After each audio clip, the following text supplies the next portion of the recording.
Here's 3 questions to take away today that will transform and totally move you into that direction faster than ever before. Number 1, what belief keeps you tethered to that past version of your if you are stalking your ex on social media, you've got to stop it. I don't care if you got to turn your phone off. I don't care if you have to delete the app. You will not move forward. It is not you against, it is you versus you. That is the match. Every day we're saying, am I a little bit better than yesterday? Okay, I'll move on because I don't have time for that. Are you addicted to the story of pain more than the possibility of peace? Are you addicted to the story of pain more than the possibility of peace? Man, why can't I stop thinking about my ex? Let's dig into it. I'm your host, Anthony Thompson, founder of Divorced Dads of America. This is a place where we're rebuilding 1 million divorced dads, transforming their life and the next generation. We're going to defy the odds of divorce for yourself and for your children. That's why we're here.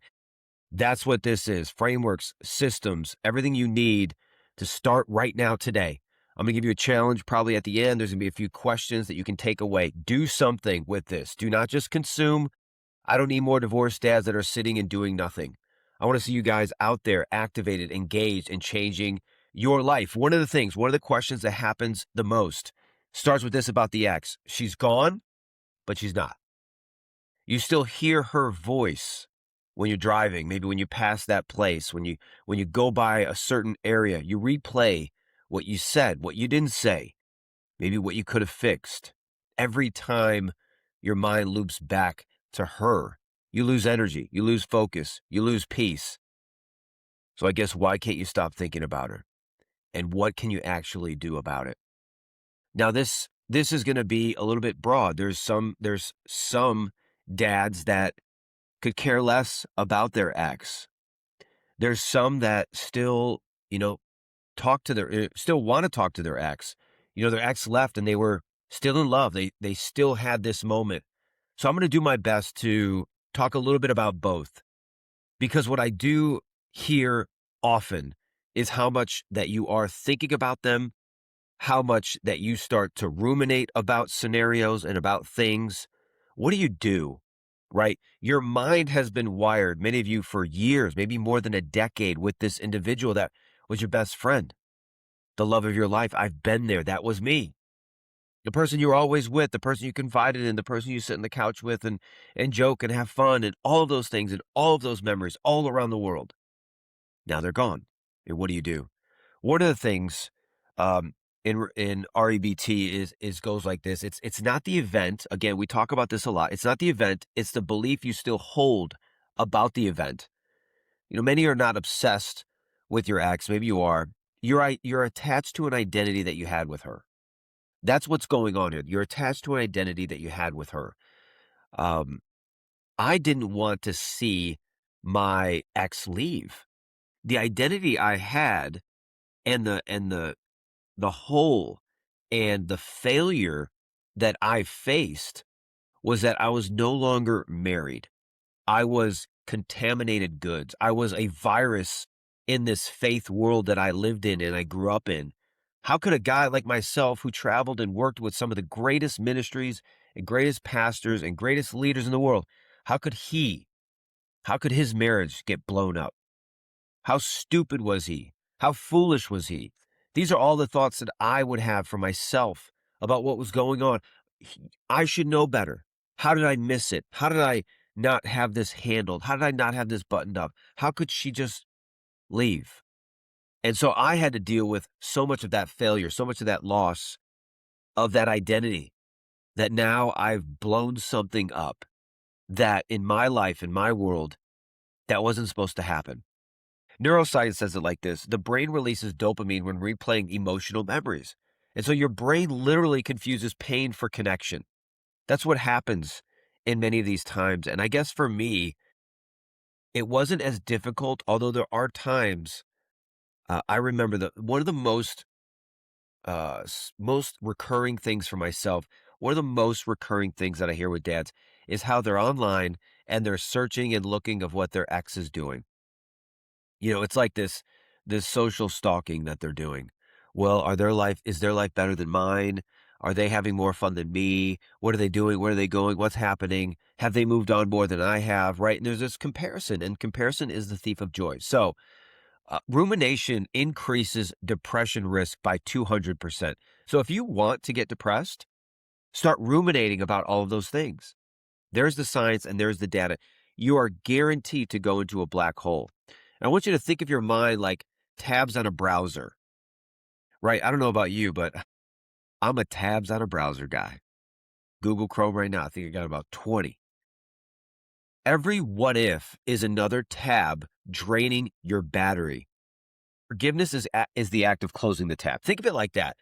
And I know for my own self, when I'm looking at my computer, and I don't have a super amazing computer, so I have to minimize some of those tabs. I got to close them. Otherwise, my computer just starts to mess up. Forgiveness is closing those tabs. Creating vision is closing those tabs. You don't need to keep going back and looking at them. I needed to. I'll talk about me. I needed to rewire. I needed to set my things in those things which are ahead. Philippians 3:13. Forget what is behind and moving toward what is ahead. Everything about the faith walk is moving forward, moving ahead, pressing on, forgetting those things, forgiving the past, repenting, changing, transforming your mind. Everything about it is about change, is about transformation. That's what this new life for you is all about. Are there memories and all those things? Yes. Can you take some of the good memories? You can. You can. However, you have to be able to manage that and say, well, does that then pull me into more of those things? So let's go into quickly FAST system. We'll get into some challenges, some reflections, some questions for you to take away. Number one, what's going on here? Focus. Let's talk with F. Focus and faith. Notice your thought loops and write down every time your mind returns to her. Guys, you can't have these wars in your mind.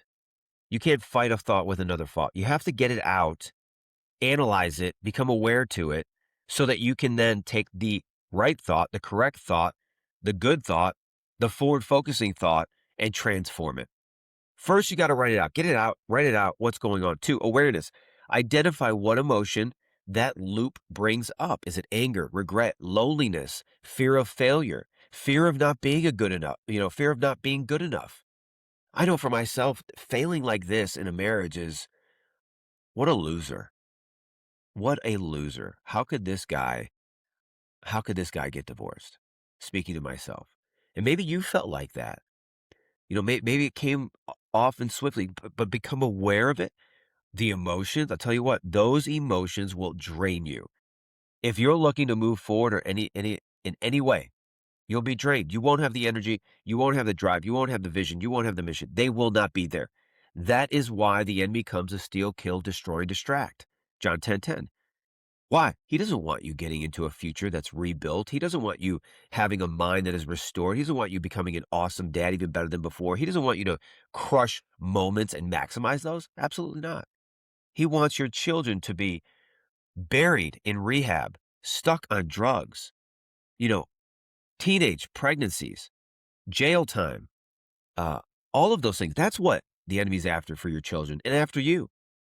Strategy. Replace each thought with a declaration. I release what I can't control. All of these thoughts have to be transformed into the thought that you want. And you will become like a machine on this. Every time a negative thought comes in, the more reps, your mind renews. Lastly, transformation. You stop fighting the memory and you start renewing your mind. You have got to look at the transformation of what you want. That is it. That's as simple as it is.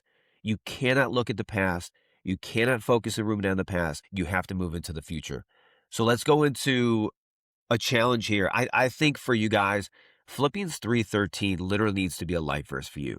Forgetting those things that are behind and pressing on to those things that are ahead. You've got to know it. It's got to be in your vocabulary. It's got to be in your mind. It's got to be something you're replaying daily. Here's 3 questions to take away today that will transform and totally move you into that direction faster than ever before. Number 1, what belief keeps you tethered to that past version of yourself? Hold on, let me pause there. If you are stalking your ex on social media, you've got to stop it.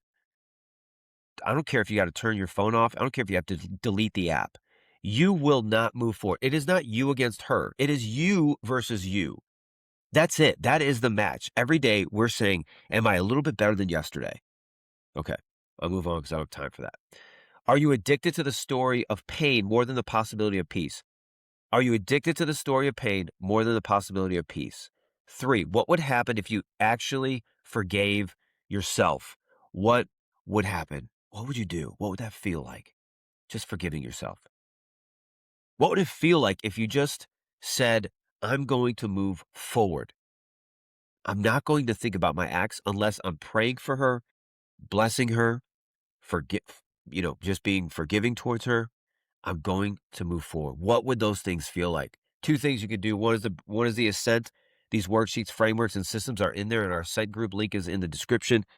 And if you're following us on Instagram, Divorced Dads of America, let me know. I'd love to hear from you. Love to hear your questions and thoughts on what's going on. This is the day the Lord has made, man. Rejoice. I love you guys, and I'm going to see you on the next one. God bless you.